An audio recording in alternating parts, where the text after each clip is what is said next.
ಪಶ್ಚಿಮ ಬಂಗಾಳದ ವಿವರಗಳನ್ನು ನಾವು ನೋಡ್ತಾ ಇದ್ದೀವಿ. ಪಶ್ಚಿಮ ಬಂಗಾಳದಲ್ಲಿ ಬಿಜೆಪಿ 125 ಕ್ಷೇತ್ರಗಳಲ್ಲಿ ಮುನ್ನಡೆಯನ್ನು ಕಾದುಕೊಂಡಿದೆ. 125 ಕ್ಷೇತ್ರಗಳು. ಟಿಎಂಸಿ ತುಂಬಾ ಹಿಂದಿಲ್ಲ. 121 ಕ್ಷೇತ್ರಗಳಲ್ಲಿ ಅದು ಮುನ್ನಡೆಯನ್ನು ನೋಡ್ತಾ ಇದೆ. ಇದು ಸದ್ಯದ ಸ್ಥಿತಿ. ಪಶ್ಚಿಮ ಬಂಗಾಳದಲ್ಲಿ ಒಂದು ಲೆಕ್ಕದಲ್ಲಿ ಜಿದ್ದಿನ ಪೈಪೋಟಿ. 125 ಬಿಜೆಪಿ, 121 ಟಿಎಂಸಿ. ಇದು ಅದರ ಸ್ಥಿತಿ. ಗ್ರಾಫಿಕ್ಸ್ ಮುಖಾಂತರ ಕೂಡ ನಾವು ತೋರಿಸ್ತಾ ಇದ್ದೀವಿ. TMC 121, BJP 125. ಕಳೆದ ಬಾರಿ 77 ಕ್ಷೇತ್ರಗಳಲ್ಲಿ ಗೆದ್ದಂಥ ಬಿಜೆಪಿ ಈ ಬಾರಿ ಯಾವ ಮಟ್ಟಕ್ಕೆ ಹೋಗುತ್ತೆ ನೋಡಬೇಕು. ಯಾಕಂದರೆ ಇದನ್ನು ಬಹಳ ಸೀರಿಯಸ್ ಆಗಿ ಪರಿಗಣಿಸಿಬಿಟ್ಟಿದ್ರು. ಅಮಿತ್ ಶಾ 3 ತಿಂಗಳು ಪೂರ್ತಿ ಅದರ ಬಗ್ಗೆನೇ ತಲೆ ಕೆಡಿಸ್ಕೊಂಡಿದ್ರು. ನಂಬರ್ 1 15 ದಿವಸ, ಕೊನೆಯ 15 ದಿವಸ ಅಲ್ಲಿ ಬಿಟ್ಟು ಕದಲಿರಲಿಲ್ಲ. ಟಿವಿಕೆ ನಿರಂತರವಾದ ಮುನ್ನಡೆ. ಈಗ 89 ಕ್ಷೇತ್ರಗಳಿಗೆ ಬಂದಿದೆ ವಿಜಯ್ ಅವರ ಟಿವಿಕೆ. 89 ಕ್ಷೇತ್ರಗಳು. 53ಕ್ಕೆ ಬಂದಿದೆ ಡಿಎಂಕೆ. ಆದರೆ 64ಕ್ಕೆ ಏರಿದೆ ಎಐಎಡಿಎಂಕೆ. ನೋ ಡೌಟ್ ಪಳನಿಸ್ವಾಮಿ ಮತ್ತು ವಿಜಯ್ ಸೇರ್ಕೊಂಡೇನೆ ಅಧಿಕಾರ ಮಾಡಿದ್ರು ಕೂಡ ಅಚ್ಚರಿ ಇಲ್ಲ. ಒಂದು ವೇಳೆ ಏನಾದರೂ ಎಕ್ಸಿಟ್ ಪೋಲ್ನ ವಿವರಗಳು ಬಂದವಲ್ಲ, ಅದೇ ರೀತಿ ಏನಾದರೂ ಇವರನ್ನೇ ಬಹುಮತದ ಕಡೆ ಬಂದ್ಬಿಟ್ರೆ ಇವ್ರನ್ನ ಹಿಡಿಯೋರು ಯಾರು ಕೂಡ ಇರಲ್ಲ. ಯಾರನ್ನ? ಟಿವಿಕೆ ಅವ್ರನ್ನ.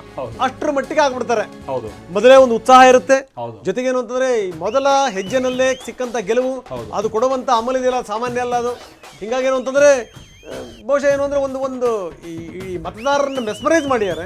ಜೊತೆಗೇನಂದ್ರೆ ಈ ಅಧಿಕಾರದ ವಿಚಾರಕ್ಕೆ ಸಂಬಂಧಪಟ್ಟಂಗೆ, ಆಶ್ವಾಸನೆಗಳ ವಿಚಾರಕ್ಕೆ ಸಂಬಂಧಪಟ್ಟಂಗೆ ಅದರ ಇಂಪ್ಲಿಮೆಂಟೇಷನ್ಗೂ ಕೂಡ ಬಹಳ ಬೇಗ ಇಳಿಬಹುದು ಅಂತ ಅನ್ಸುತ್ತೆ. ಎಸ್, ಬಟ್ ಒಂದ್ ವಿಚಾರ ಅಂದ್ರೆ ಸರ್, ಅಕಸ್ಮಾತ್ ಟಿವಿಕೆ ಜೊತೆ ಎಐಎಡಿಎಂಕೆ ಏನಾದ್ರು ಮೈತ್ರಿ ಮಾಡ್ಕೊಂಡು ಸರ್ಕಾರ ಮಾಡಿದ್ರೆ ಎಐಎಡಿಎಂಕೆನ ಎಲ್ಲಿಡ್ಬೇಕೋ ಅಲ್ಲೇ ಇಟ್ಟಿರ್ತಾರೆ ಟಿವಿಕೆಯನ್ನು. ಯಾಕೆ ಈ ವಿಚಾರ ಹೇಳ್ತಿದೀವಿ ಅಂತಂದ್ರೆ, ಎಐಎಡಿಎಂಕೆ ಮೊದಲಿಂದಾನು ತಕರಾರೆ.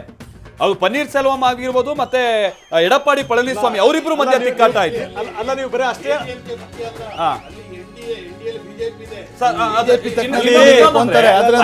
ವಿಚಾರವಾಗಿ ಎಐಎಡಿಎಂಕೆ ನಡ್ಕೊಂಡಂತ ರೀತಿ, ನಾವು ಮೈತ್ರಿ ಪಕ್ಷದ ಅಭ್ಯರ್ಥಿ ಯಾರಾಗಬೇಕು, ಅವ್ರನ್ನ ಎಲ್ಲಿ ಕೂರಿಸಬೇಕು ಅಂತ ಎಐಎಡಿಎಂಕೆ ಡಿಸೈಡ್ ಮಾಡ್ತಾ ಇತ್ತು. ಅಂದ್ರೆ ಅಂತದೊಂದು ಪೊಸಿಷನ್ ಅಲ್ಲಿ ಅದು ಬಹಳ ಎಂಜಾಯ್ ಮಾಡ್ತಾ ಇತ್ತು ಆ ಸ್ಥಾನವನ್ನು. ಇತಿಹಾಸದ ಪುಟಗಳನ್ನು ತೆಗೆದು ನೋಡಿದಂತ ಸಂದರ್ಭದಲ್ಲೂ ಕೂಡ ಅಷ್ಟೇನೆ. ವಾಜಪೇಯಿ ಸರ್ಕಾರ ಫಸ್ಟ್ ಆರಂಭದಲ್ಲಿ ಯಾರಿಂದ?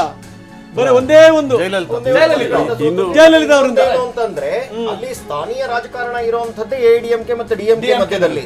ಒಂದು ರಾಷ್ಟ್ರೀಯ ಪಕ್ಷಗಳು ಅಲ್ಲಿ ಸ್ಥಾನವನ್ನ ಕಳ್ಕೊಂಡು ಬಹಳ ದಿನ ಆಗೋಗಿದೆ. ಕಾಂಗ್ರೆಸ್ ಕೂಡ ಅಲ್ಲಿ ಸೆಕೆಂಡ್ ಎರಡು ದ್ರಾವಿಡ ಪಕ್ಷಗಳು ಒಂದೇ ಆಗಿದ್ದು. ನಮ್ಮ ಅಸ್ತಿತ್ವ ಉಟ್ಕೊಂಡಿದ್ದೆ ಎಡಿಎಂಕೆ.